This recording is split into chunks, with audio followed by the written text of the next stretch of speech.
studying in the Yes. university, and when they get out to the industry, they have to create a disparity in pay and in grade level.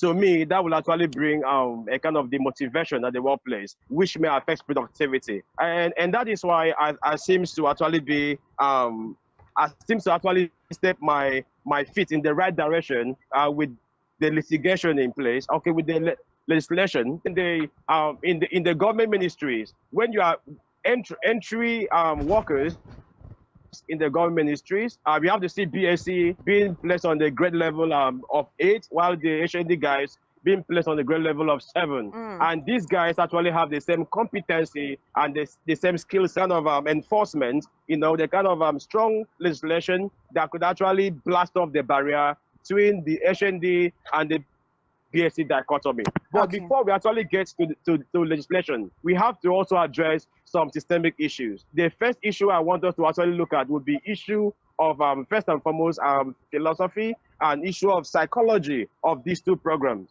By psychology, I mean that in the polytechnic, they are actually I think. Okay, I think we're having some reconnection issues, and we're going to fix that currently. So he's trying to talk about the systematic issues that. Okay, go ahead. No problem. By being skilled personnel within the workplace, I think their work is more of technical competency. And while the guys in the university are actually trained to actually boss over them, like by being managers, by being directors, and by virtue of that, when they get to the undergraduates, to me, I feel that needs to actually bridge up. But even when these HND guys are actually in the industry practicing, when they are graduating, when they are retiring, I think forcefully, most of them don't get beyond grade level 17, and it's actually bad. And competent guys actually possess some technical competencies that the guys from the university don't have. So we don't know where the discrepancy is coming from and where the inadequacy is coming from. But I do also want to believe that part of the problem is that they feel that they're not better off than those in the university. I have had the privilege of lecturing in a polytechnic, and I can say this from the standpoint of experience, that most of the guys from polytechnic are actually sure they knew that they are not far better than those in the university, where the reality on ground may actually be addressed using enforceable legislation.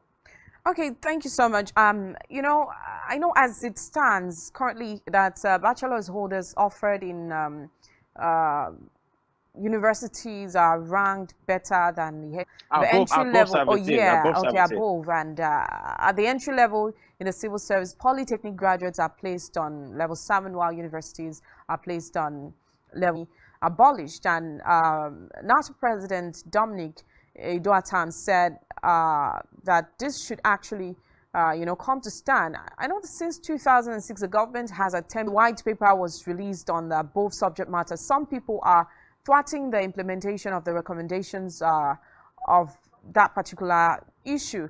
And I know, talking about experience, I've actually had, I would say, the privilege to, and then there's a ground. Absolutely. Yeah, Absolutely. there's a ground for them to practice what they learn every day, unlike the polytechnic students, where you can have someone study mechanical engineer but can't fix a car tire. Okay, so just one last question before we round up, so we talk about something else. Let me ask, what do you think if the president finally assents to this bill, which we're just staying hopeful because on Monday the president is leaving office, so if eventually, maybe within the week, gets to assent to this bill and it comes to... Okay, thank you, because you actually raised the issue, and practically, I think you also raised and addressed the issue. The president is leaving the office in a couple of days, and he's yet to assent to the bill. It can standpoint, I would think that polytechnic education was basically meant for technical competency. That is, polytechnic education were actually meant for technical education, where the students were to be maybe taught about the technical way we have people in the field, like technologists in the field. and we're also having directors in the field. So if we are actually looking at that, I'm so sorry to say that there may be no time where we can actually have an equilibrium between the two HND or BSc. And that is why China, I don't know if you're actually familiar with the Chinese education. The Chinese education, most of the universities in China have been converted to polytechnic. Why did they do so? So as to actually have enough technical skills within the economy. So I believe that if the ideal for setting up polytechnic and the ideal for technical education is actually put on the front burner, the issue of dichotomy will not come to play. Now, where is the issue that the agitation is coming from? Agitation is coming from two major routes. First is payment, and second is actually job placement. I want to say this on authority that the technical guys should be earning more than those that stays in the office. If he gets to calculate, cost of hazards, allowances on field trip and all these, those things hardly play out. And that is why, if you actually understand where the current labor force is going, the current labor force is going the way of skills and not the way of certification. And when that comes to full effect, I think that the BSc and the HND or the masters or the PhD, this thing will actually be addressed systematically. So I feel that even when the legislation is put in place, we will still need people in field. That is, people that have the technical skills integrated into one function. Then the dichotomy logically will still play out in the workplace. But my agitation and my recommendation is that government, in trying to enforce legislation, should enforce legislation that has to do with remuneration. Let there be actually for those that are the front line of work. All right, thank you so much. Thank you so much. Really appreciate your thoughts on this matter. Thank you so much. Ubong Andem, a lecturer, Faculty of Communications and Media Studies, Taraba State University. Thank you. All right, so at this point, we'll go on a short break. When we come right back, we'll take a look at, of course, the PEPC. I told you that there was homes and make comments and contribution, but it has been nullified. The court says it lacks merit. So we'll look at that when we come right back. So stay tuned. We'll be right back.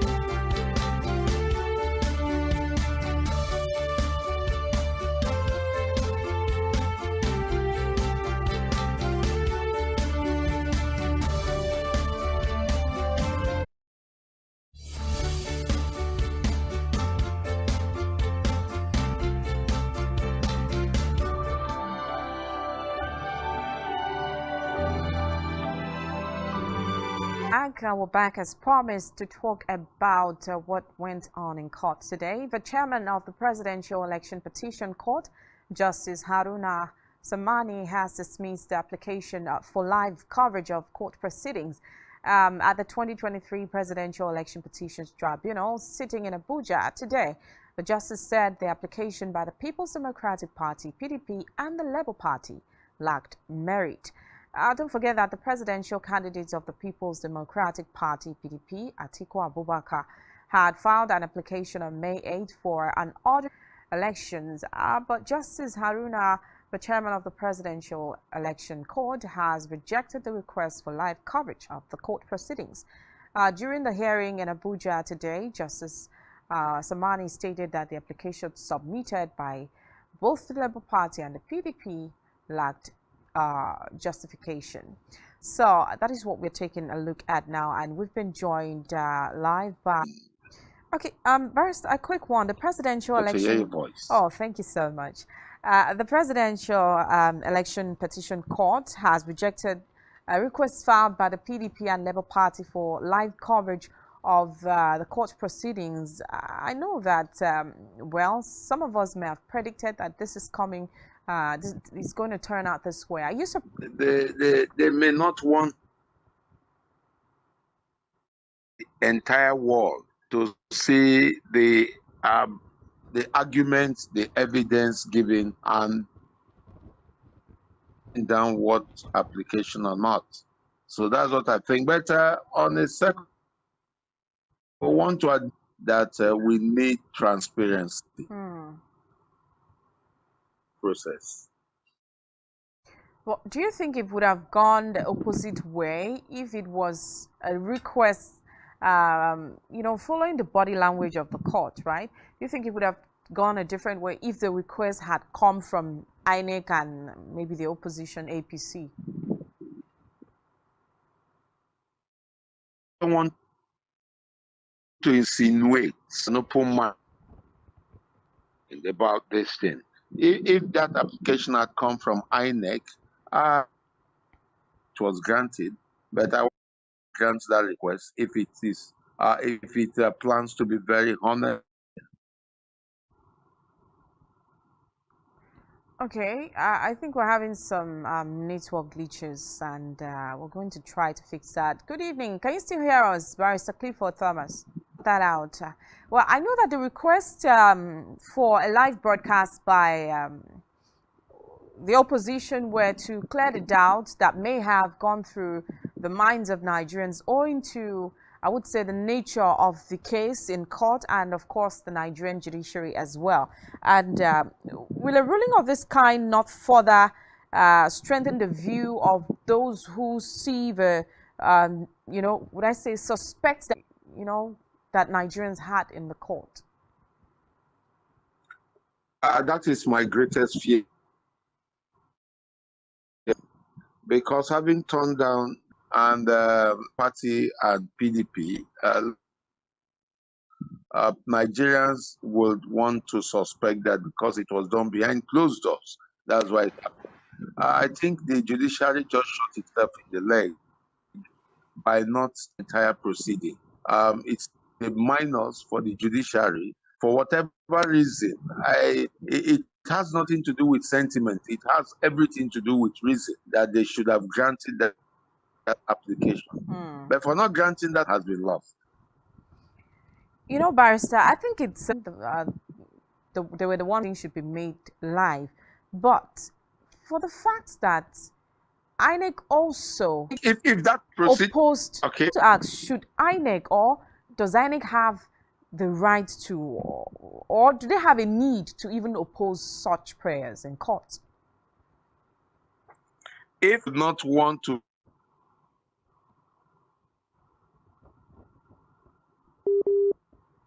it brings up, they would not want to support it.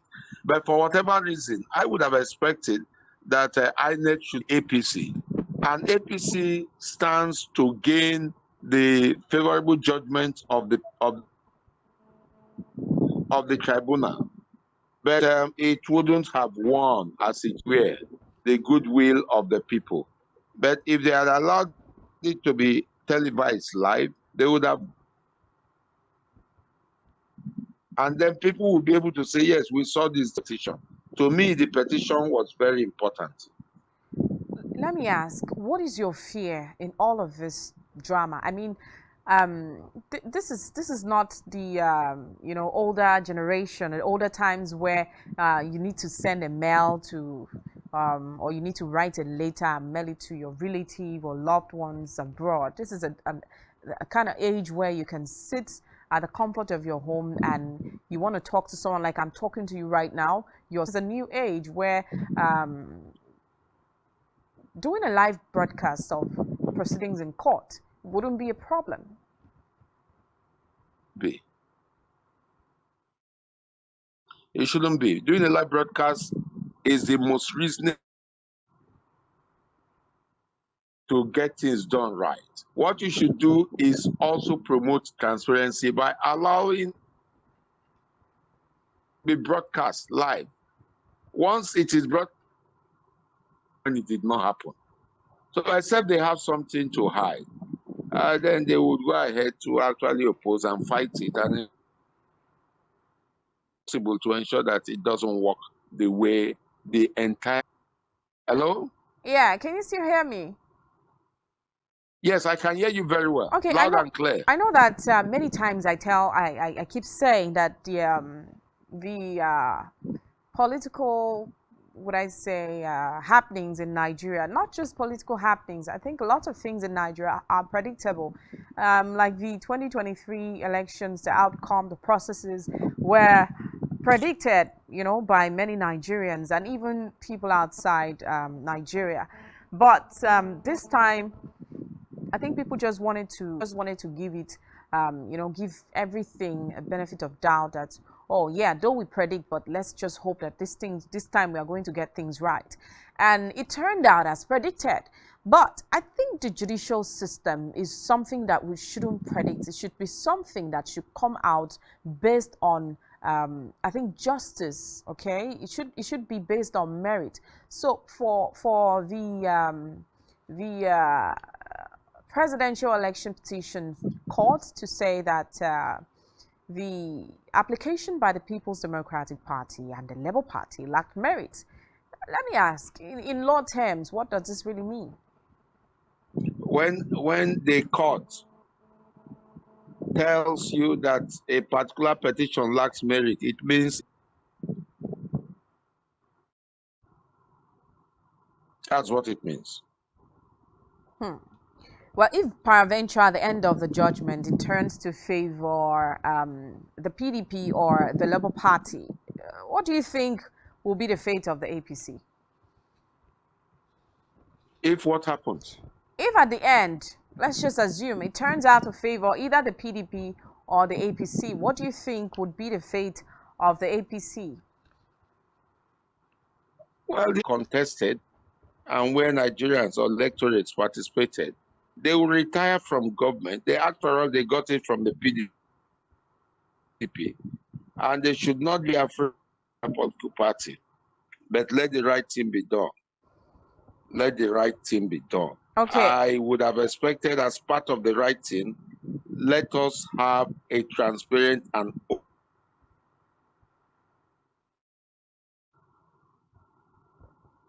If they have nothing, hello, can you hear me? Yeah, I can hear you. Hello. Yes, go ahead. Yes, if the APC has nothing to hide, then the APC shouldn't. Now they have further.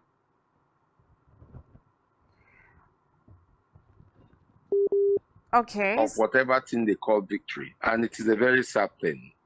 Okay, but going forward, I would ask: is this a subject matter that you think maybe the lawmakers should deliberate on and maybe find a place for? Constitution, nobody envisaged this, but I would expect that the lawmakers, but who will be the lawmaker? Who will be those who will control the entire system that gravitates towards having this? I think a place should be found in our constitution, presidential level, electoral act, but a space should be found in the constitution where it says, for purposes of transparency, every election petition should be broadcast live.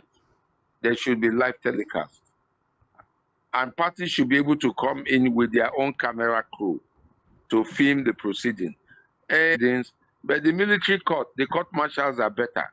The court martials rely on handwritten proceedings, on video evidence, and also audio recordings of proceedings in the court. So the court martials are way ahead of the civil courts. And I think the civil courts should be given opportunity where parties come into the courtroom with their own live camera crew, if they can afford it.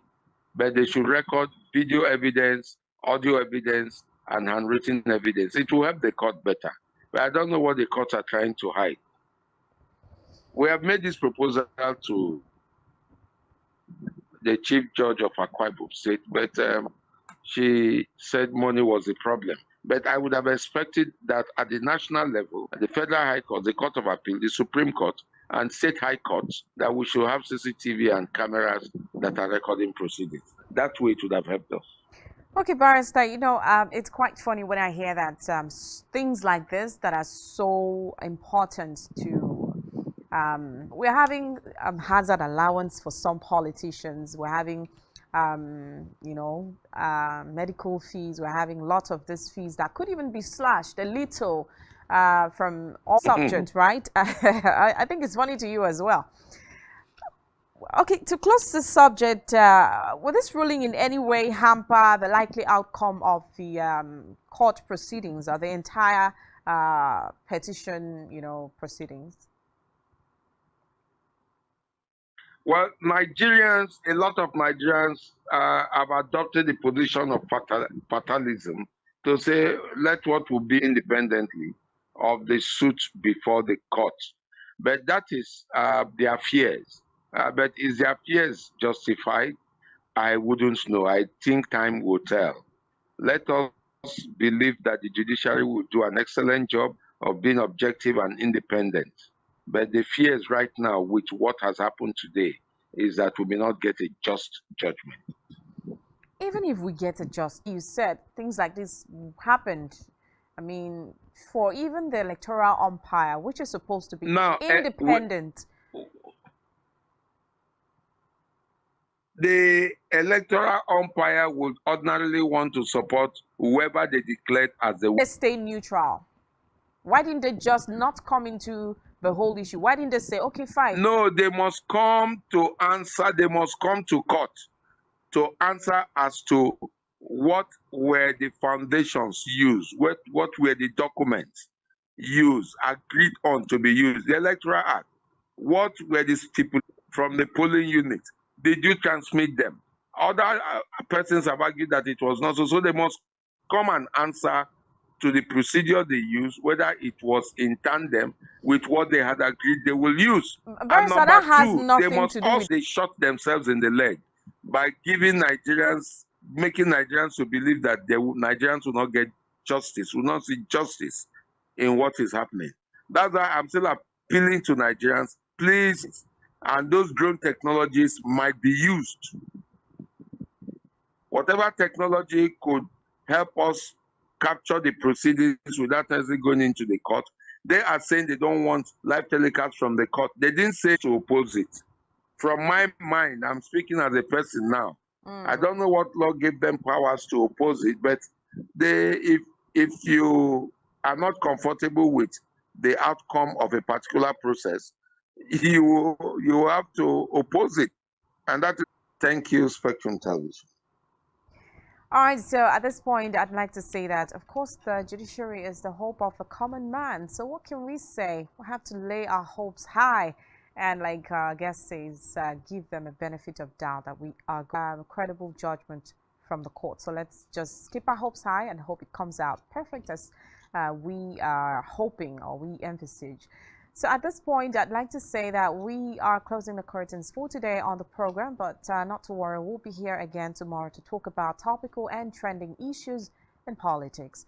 Meanwhile, my name is Rachel David White.